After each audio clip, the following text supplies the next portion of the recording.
अस्सलाम वालेकुम दोस्तों, मैं दाऊद इमाम सर एक बार फिर से आप तमाम दोस्तों का इस वीडियो में वेलकम और खैर मकदम करता हूं। इससे पहले मैंने नेशनल से संबंधित एक वीडियो बनाई थी जिसमें हम लोगों ने नेशनल यानी राष्ट्र जिसको कौम कहते हैं इससे मुताल्लिक कुछ अल्फाज को देखा था, जिसमें हम लोगों ने हिंदी, इंग्लिश और उर्दू तीनों टर्म्स को देखा था। तो उस वीडियो को काफ़ी लोगों ने पसंद किया है। अब उन्हीं अल्फाज को है ना एक फिर से नए अंदाज में और नए तरीके से मैं लेकर हाजिर हुआ हूँ। इसमें हम लोग सबसे पहले नेशनल यानी जो राष्ट्र और कौम से संबंधित महत्वपूर्ण शब्दावली है इसको देखेंगे। इसके इंग्लिश, हिंदी और उर्दू तीनों जो टर्म्स है उसको देखेंगे और साथ ही साथ हम लोग इसमें जुमला बनाएंगे। ठीक है, जो इस वीडियो में नया है वो क्या है कि हम लोग इन अल्फाज से जुमला, जिसको हम लोग वाक्य कहते हैं, ठीक है, जुमला यानी वाक्य बनाएंगे। जो भी अल्फाज आएंगे उससे हम लोग एक उर्दू में जुमला बनाएंगे, उसी को फिर हिंदी में एक वाक्य बनाएंगे। और जुमला जो है बिल्कुल तर्जमा के तरीके से बनाएंगे ताकि जो तर्जमा निगारी की तैयारी कर रहे हैं यानी उर्दू असिस्टेंट ट्रांसलेटर की या उर्दू अनुवादक की तैयारी कर रहे हैं उन लोगों को काफ़ी मदद मिल सके, वो तर्जमा करना सीख सकें। ठीक है, तो जब हिंदी में लिखेंगे तो पूरे जो सारे हिंदी अल्फाज इस्तेमाल होंगे, हिंदी के शब्द इस्तेमाल होंगे, यूज़ होंगे, और जब उर्दू बनाएंगे तो उर्दू के अल्फाज को इस्तेमाल किया जाएगा। ठीक है, तो इसमें हम लोग नेशनल से संबंधित अल्फाज देखेंगे और फिर उससे एक उर्दू जुमला और एक हिंदी जुमला यानी हिंदी में वाक्य उसको बनाएंगे। तो आइए इस वीडियो को शुरू करते हैं।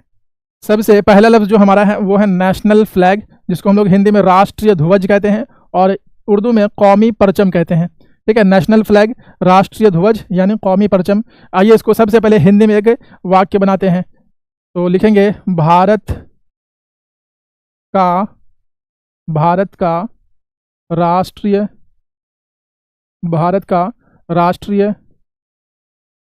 ध्वज, भारत का राष्ट्रीय ध्वज तिरंगा है। ठीक है, ये एक जुमला वाक्य बना, भारत का राष्ट्रीय ध्वज क्या है? तिरंगा है। अब इसी को उर्दू में लिखेंगे कि हिंदुस्तान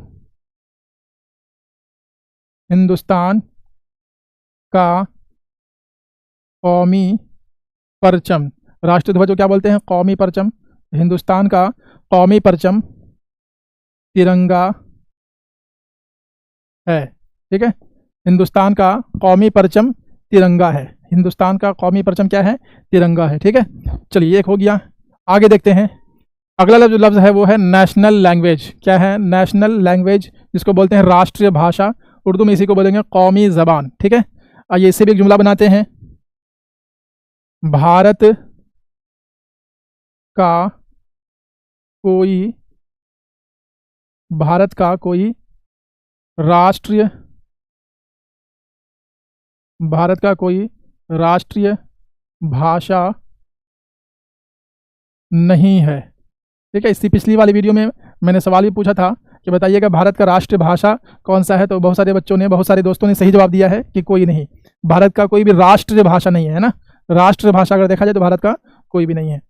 इसी को उर्दू में जब बनाएंगे, भारत का कोई राष्ट्रीय भाषा नहीं है, तो इसका उर्दू क्या हो जाएगा? हिंदुस्तान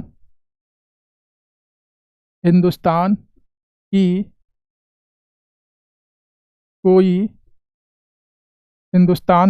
कोई कौमी ज़बान, हिंदुस्तान की कोई कौमी ज़बान नहीं है। ठीक है, हिंदुस्तान की कोई कौमी ज़बान नहीं है। भारत का कोई राष्ट्रीय भाषा नहीं है तो हिंदुस्तान की कोई भी कौमी ज़बान नहीं है। तीसरा लफ्ज़ है वो है नेशनल सिंबल। क्या है? नेशनल सिंबल, जिसको बोलते हैं राष्ट्रीय प्रतीक। राष्ट्रीय प्रतीक यानी कौमी निशान। राष्ट्रीय प्रतीक को क्या बोलेंगे? कौमी निशान। आइए इससे एक वाक्य बनाते हैं। हमें अपने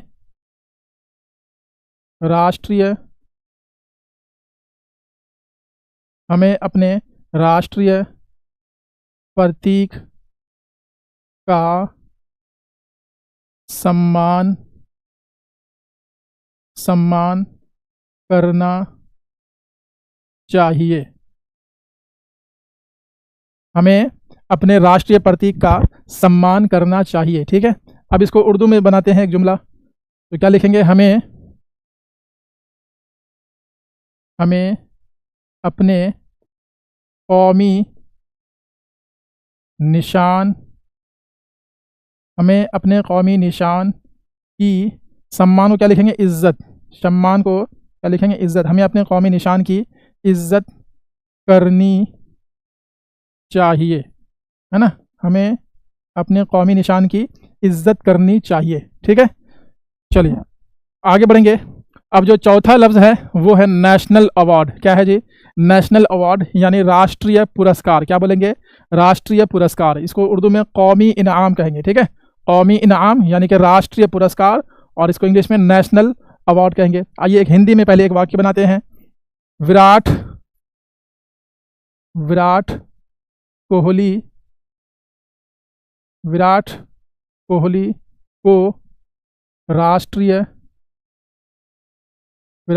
को राष्ट्रीय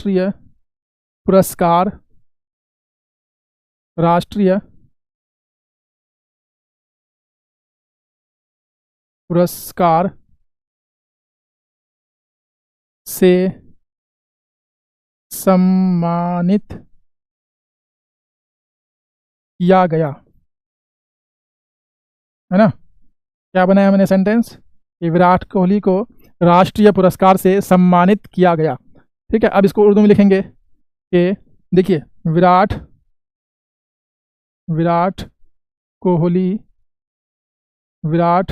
कोहली को राष्ट्रीय पुरस्कार मतलब कि कौमी इनाम, है ना, कौमी इनाम, क्या लिखेंगे? कौमी इनाम से सम्मानित किया गया। तो यहाँ पर क्या हो जाएगा? विराट कोहली को कौमी इनाम से नवाजा गया। ठीक है, सम्मानित किया गया को उर्दू में क्या लिख सकते हैं? नवाजा गया। ठीक है, विराट कोहली को कौमी इनाम से नवाजा गया, विराट कोहली को राष्ट्रीय पुरस्कार से सम्मानित किया गया। ये आपका उर्दू में तर्जमा है। इसके बाद आखिरी और लास्ट है जो पांचवा लफ्ज़ है वो है नेशनल आइडेंटिटी। क्या बोलेंगे? National identity. उर्दू में इसको राष्ट्रीय पहचान कहेंगे, राष्ट्रीय पहचान, और हिंदी में इसको राष्ट्रीय पहचान कहेंगे, और उर्दू में कौमी शनाख्त। ठीक है, नेशनल आइडेंटिटी, राष्ट्रीय पहचान, उर्दू में कौमी शनाख्त। अब जो इसका जुमला है, ठीक है, अब जो इसका जुमला बनाएंगे, उर्दू में इससे एक जुमला बनाएंगे और हिंदी में इससे क्या बनाएंगे? एक वाक्य बनाएंगे। अब इस अल्फाज को जुमले में जो इस्तेमाल करना है ये मैं नहीं करूँगा, ये अब आपकी जिम्मेदारी है। अब आप लोग कमेंट सेक्शन में इसको जुमले में इस्तेमाल करके यानी वाक्य में प्रयोग करके दिखाइए, ताकि देखें कि आप लोग किस हद तक इसको जुमले में और वाक्य में जो इस्तेमाल कर सकते हैं। ठीक है, तो आज के लिए इतना ही रहेगा। फिर अगली वीडियो में हम इसी तरीके से 5 और अल्फाज को लाएंगे और उसको फिर जुमले में, वाक्य में इस्तेमाल करके आपको दिखाएंगे। ठीक है, तो ये वीडियो कैसी लगी इसके बारे में ज़रूर बताएं, और आगे किस टॉपिक पर आपको इस तरह की वीडियो चाहिए वो टॉपिक भी बताएंगे। मिलते हैं फिर हम लोग अगली वीडियो में, तब तक के लिए बहुत बहुत शुक्रिया। Thank you so much. अस्सलाम वालेकुम।